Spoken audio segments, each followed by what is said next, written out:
I'm Lithos. I'm Ligeia. I'm Lerage. I'm Eddie. I'm Bohema. Hail Satan! Hail Satan, and welcome blasphemers, sinners, and those curious about Satanism and its role in society.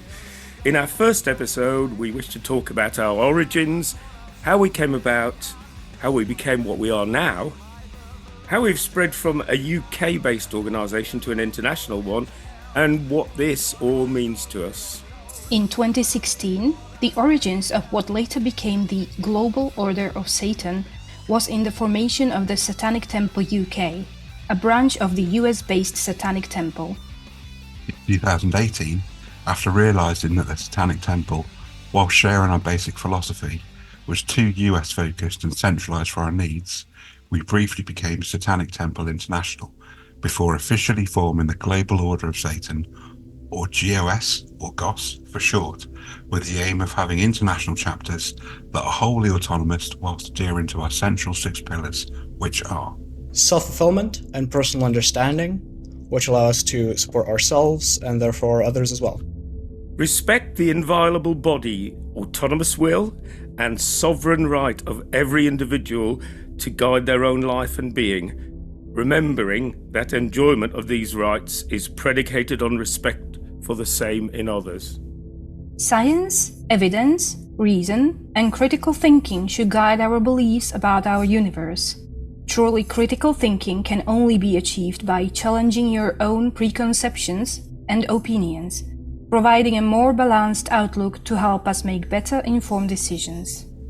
act with empathy, compassion and wisdom towards yourself and others.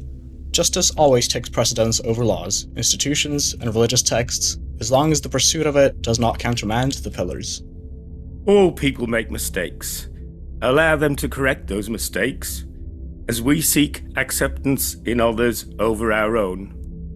We'll now hand over to Eddie, who's been with the Order since the word go, really, to give us a rundown on how it all started. Eddie, over to you. Not quite since the very beginning, but quite maybe the closest of anyone we have on hand at the moment. Like mentioned earlier, GOS started out of what was initially TST London UK, which was a official US official chapter of TST that started in London officially towards the end of 2016, with its formal launch in February of 2017. I joined shortly after then in July of 2017, I think. I've been involved here and there ever since. GOS as an organisation came into its whole as a result of what was perceived lack of autonomy working under the structure of TST formally. At the time, the National Council and the Executive Ministry had to approve any and all activities that chapters of TST performed, which, as an organisation that wants to look after its own name, does make an element of sense. But for us, who were several time zones away, was quite restrictive in what we wanted to do. It quite impeded our ability to do what we wanted to do, to take activities that we thought were important. The specific split was precipitated by an event in 2018 where we were asked by the artist Darren Cullen to put our name to the art campaign he was running in response to Bavaria and their recent change in their practice of how the public bodies are stored. So they started requiring public buildings and formal public bodies in the state of Bavaria in Germany to have a crucifix or a cross, more specifically, on or inside the building. They used it as an excuse that it was an important part of Bavaria's cultural heritage, which it was in our mind, in the minds of the majority of people who looked at that, a way of sneaking in more Christian nationalism into a region that was dealing with some element of religious sectarianism and all that good stuff. We were waiting on approval formally from the National Council at the time, and we didn't hear anything back for a very, very good long while. And we took a decision in a meeting because the time to go was very much the next day to say whether or not we were going to put it down and see what the National Council say later. In what we thought was an extraordinary part of overreach from them, they reacted quite angrily. They removed our chapter head at the time and put the chapter on a complete block of activity going forwards until we had chosen and they had accepted a new chapter head for us. We later chose a chapter head to put forwards, and they declined our choice for what we saw as interpersonal conflicts between them and the rest of the council. Whether or not that was the correct decision at the time for them was, in our minds, irrelevant. They were deliberately impeding our ability to do what we needed to do over in the UK.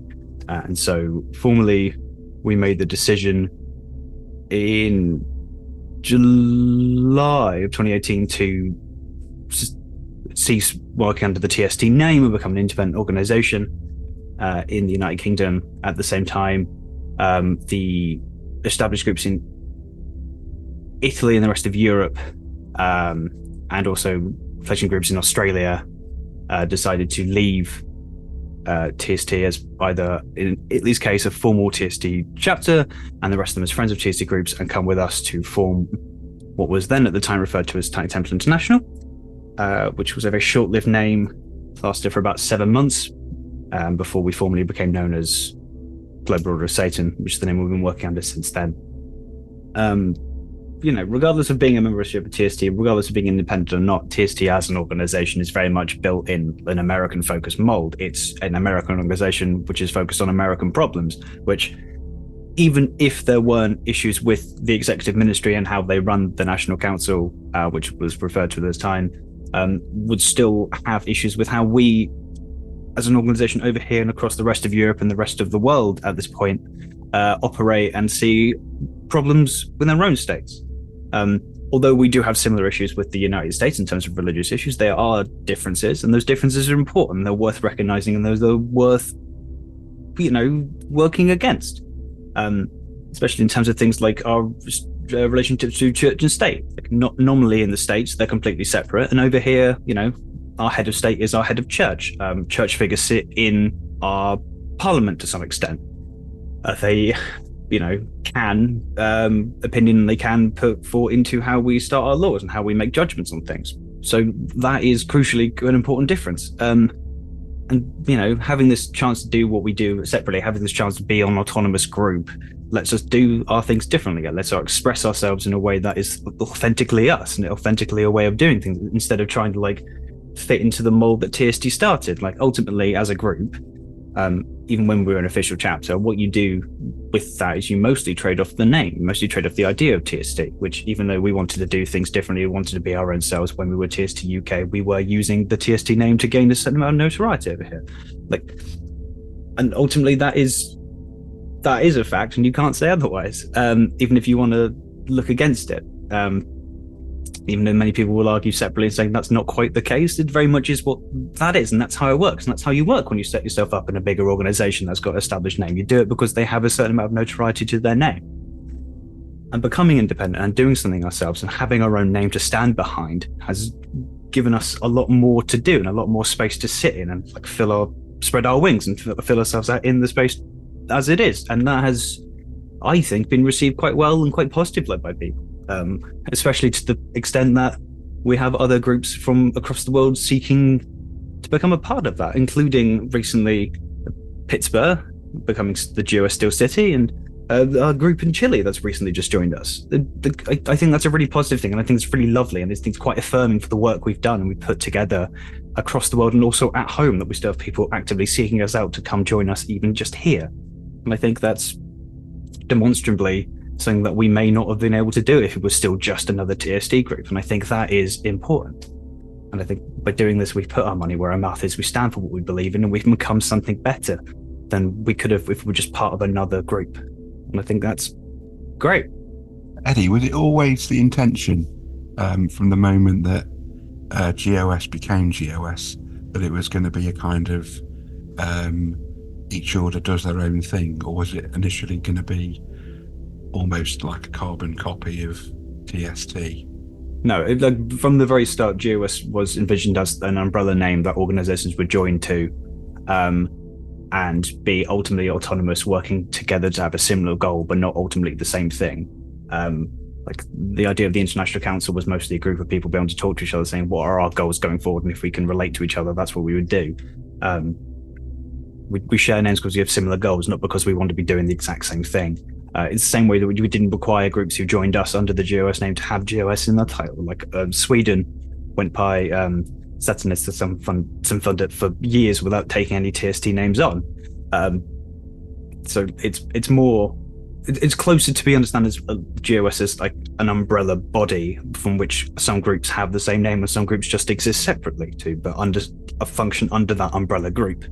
We were never going to be like we're in charge and people exist under us and report upwards to the membership. It was always going to be we're a group of equals standing together, as opposed to having multiple people standing on each other's shoulders. It's very much designed to be quite much more of a level playing field where we raise each other up, as opposed to being stood one person at the top standing above everyone else, sort of thing. Indeed, as you mentioned earlier, the difference between the US, where there is, well, there's supposed to be separation of church and state, and here where we have members of the church sitting in the House of Lords, every country has a different culture, society, set of religions behind it. So every country has to be able to run their own show. I mean, we have the 6 pillars in common, but how you do it, how you do your activism, has got to be down to individual countries. I mean, exactly, yeah. Although we may have issues and similar issues with how Poland does, how Poland may react to their state government and the Catholic Church over there. I wouldn't feel comfortable. I wouldn't believe, and I wouldn't think any of us would ever want to go into Poland and go like, you should do it exactly this way, and you should fight those concepts this way, because we don't have that grounding. We don't have that grounding in that specific cultural context.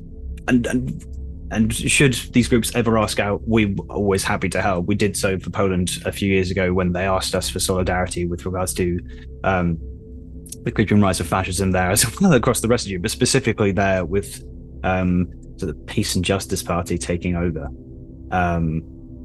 What was it? I can't remember the specific. PIS, I think it was. But coming into government as a whole. And we stood shoulder with them at the time. That was quite a frightening time for them. I think individual members had issues with the police at the time over there, and it was quite worrying for them. And we stood, hopefully, shoulder to shoulder as we were asked to. And I think that's the part of the power of that being like an international collaborative body that has members across the world standing together that can do. I think that's the beauty of it.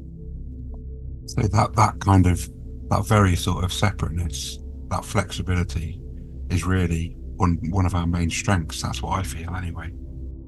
Yes, indeed. And as Eddie has mentioned, we do currently have individual chapters in several countries. GOS Poland, as you mentioned, l'Ordre Global de Satan in France, Satanistiska Samfundet in Sweden, and one covering Germany, Austria and Switzerland under the acronym DACH, as well as the large chapter in Pittsburgh recently having joined us, and quite awesomely the chapter in Chile. Iglesia Satanista. So that's all for the better, and we are growing. These are the basics, and you can find much more at our website at globalorderofsatan.com. We don't want to spend too much time boring you with historical details.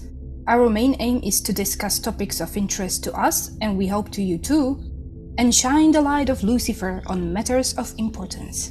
Not literally, of course, there's no such entity. It's a metaphor. We, however, are entirely real.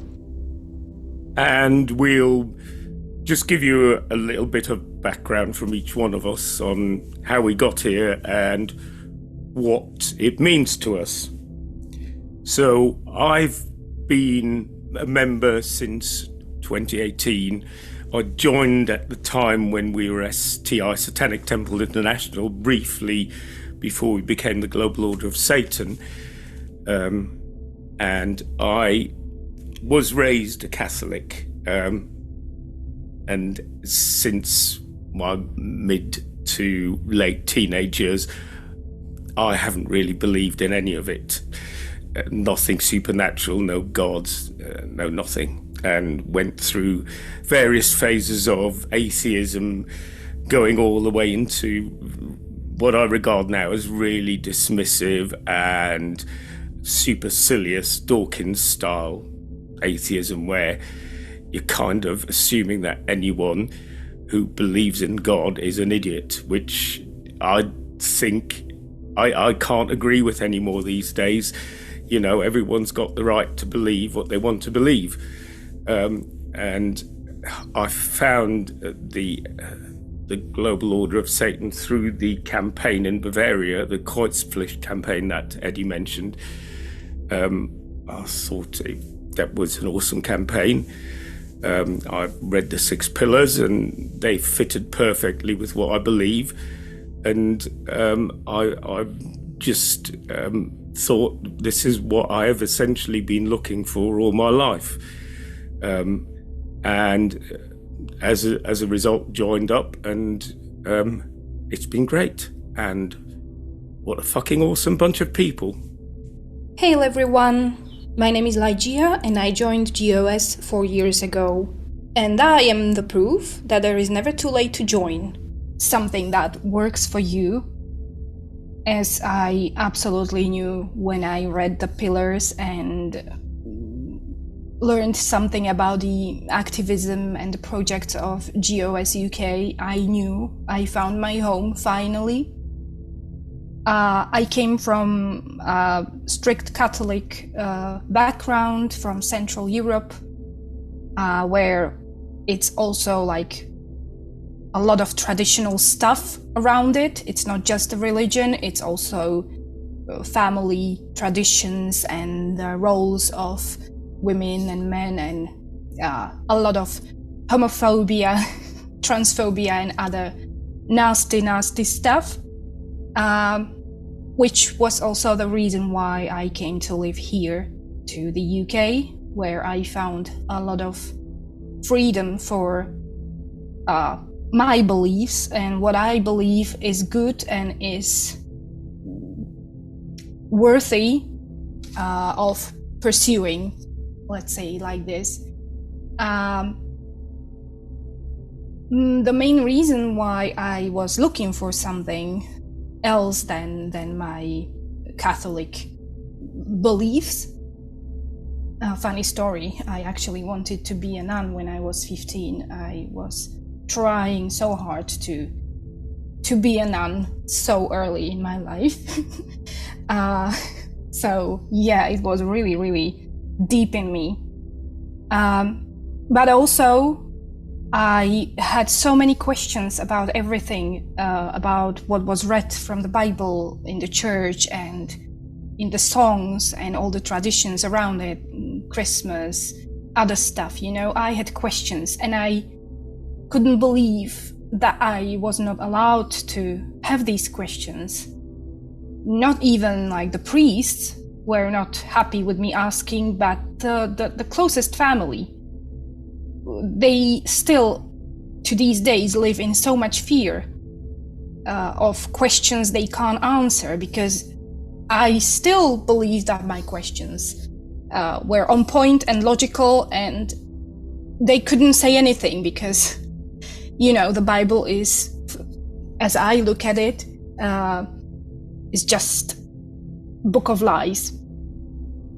I have nothing against people who believe, who use the Bible, if it's helping them. As Lithos nicely said, it's not me here to judge people and their beliefs, to the point where, or unless they try to force me to believe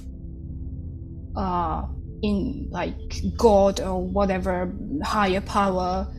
I cannot accept that. I want to fight for human rights, for love, for understanding, for inclusion, not exclusion.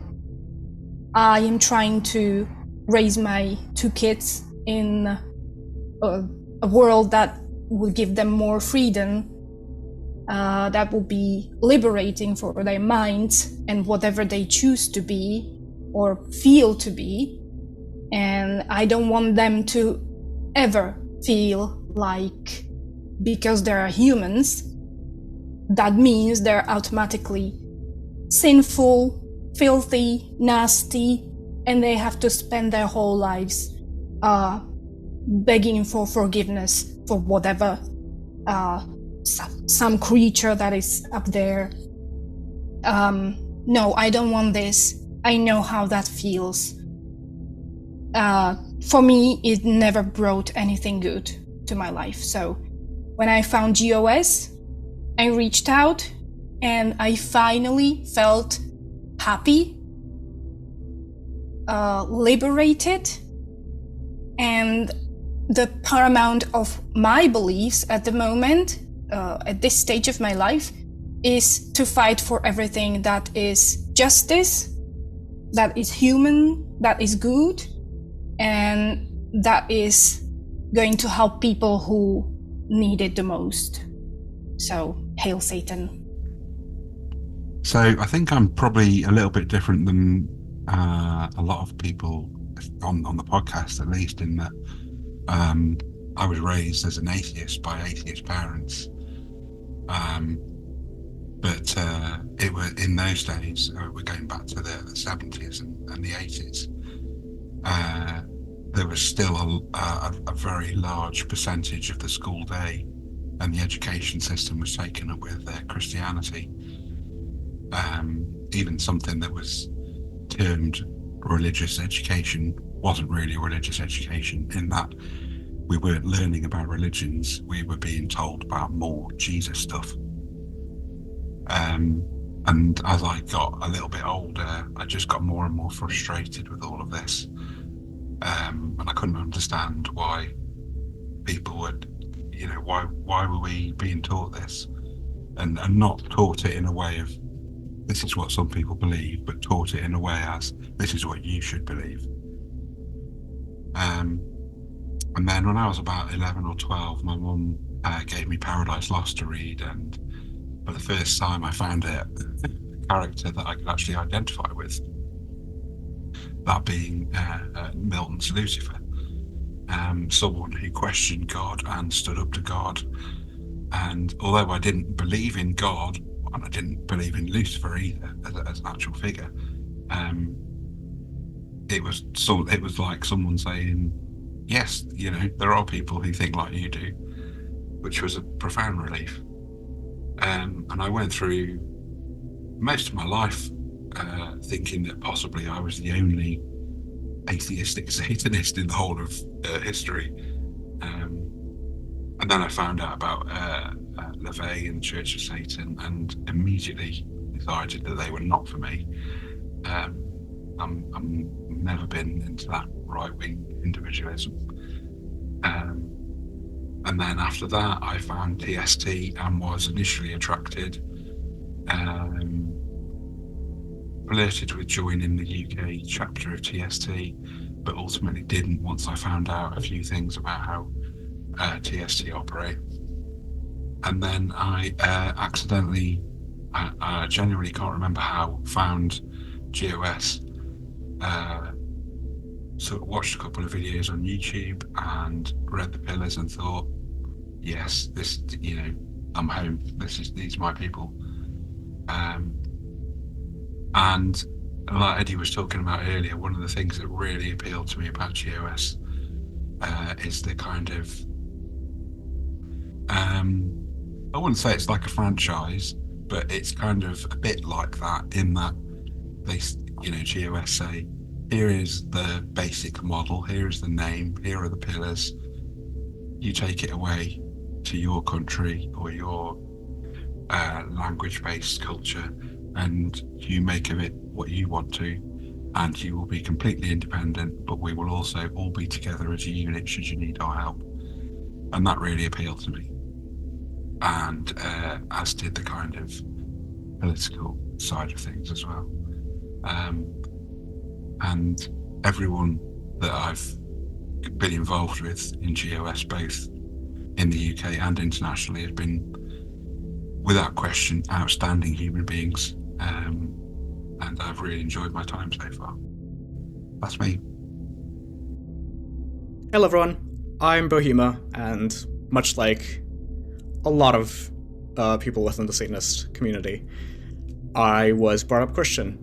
Not very strictly, but was the kind of Christianity where you do go to church every Sunday, and, you know, you can't eat on Christmas Day, etc., etc. Or Christmas Eve, I should say. And yeah, I mean, it's something that I've never really gone along with. I've never really gone along with Christianity or any other religions, to be honest. I've always been skeptical. I've never believed in any higher powers. I've not believed in anything supernatural, anything like that. I've never believed in Santa Claus, in Jesus, God, anything like that. So I have kind of lived pretty much all my life just being atheist, because for one, as I say, I didn't believe in anything, and for two, I just didn't deem it. And for two, I just didn't deem it very important. It's something that I didn't feel like would have any effect on my life. I still don't. Until I got introduced to the idea of Satanism, which is, to me, basically just spicy atheism. It's basically just atheism. You don't believe in a god or anything like that. You just believe in yourself. As cliche as that sounds, it's all about basically just respecting yourself, being nice to yourself, and being nice to others. That's pretty much what Satanism boils down to, and I fucking love that idea. It is just pure logic. It's just... there's no beating around the bush. It just is what it is. And I love it. And yeah. So, eventually, I brought up the idea of Satanism to my mom. Because we are quite close, and I decided to just tell her about it because I was quite excited. Talk to her about how I wanted to join the Satanic Temple. And yeah, what I didn't know at the time, though, was that my mom had already been part of GOS for a few years at that point. And she later sort of told me about GOS and told me about all the not so lovely things that TST has done and has been doing, which was a bit of a shock. But yeah, I guess you can't trust everything you see on the internet, can you? But yeah, eventually I got to know multiple other members of GOS, just outside of the order as well, and became very good friends with a few of them. And when I turned 18, which was quite recently, it was a no-brainer to join the order, because everyone I had met, everything I had heard about the order was everything I would be looking for in an organization like this, in a group of people even. It's just a very, very nice bunch of people who've all sort of been through their own shit, experienced their own life, experienced a lot of things, but are always happy to listen to your life. And a lot of them can relate to each other about a lot of things because, obviously, as you might imagine, a lot of Satanist people have common beliefs. And also, obviously, as you might imagine, a lot of them have had similar upbringing, so it's quite easy for a lot of Satanists to relate to one another. And it's just a very, very nice space to be. Everybody I've met within the community has been just amazing people the kindest, purest souls I've ever met. Yeah, it's just a very lovely place to be. And yeah, so if you share these beliefs, I just very strongly encourage you to look into GOS. I know that sounds potentially a little bit, cliche, me being part of the order, but genuinely it is one of the best decisions I've ever made joining this order. One last thing I'd like to add is that as part of GOS, and I'm sure a lot of the other members of GOS would agree with me on this, is that I do believe that there's been a lot of violence and a lot of pain done in the name of religion, in a lot of religions, in fact. And as GOS, as a part of GOS even, I do really look forward to trying to negate some of that violence and suffering. I'm trying to bring a bit more peace, a bit more sort of just relaxation and a bit more calmness into the world, because God knows the world is already difficult enough to live in. We do not need to have fights over beliefs. Everybody is entitled to their own beliefs. Everybody can believe whatever they want, whatever they do believe in, whatever they choose to believe in. And I do not believe that is a reason to engage in conflict with other people. But yeah, I hope you have one hell of a good day. Massive thanks to Matt and the rest of the band Hearst Pileup for being so awesome and letting us use the song We're All Going to Hell for our intro. You can find them and the entire song at hearstpileup.bandcamp.com.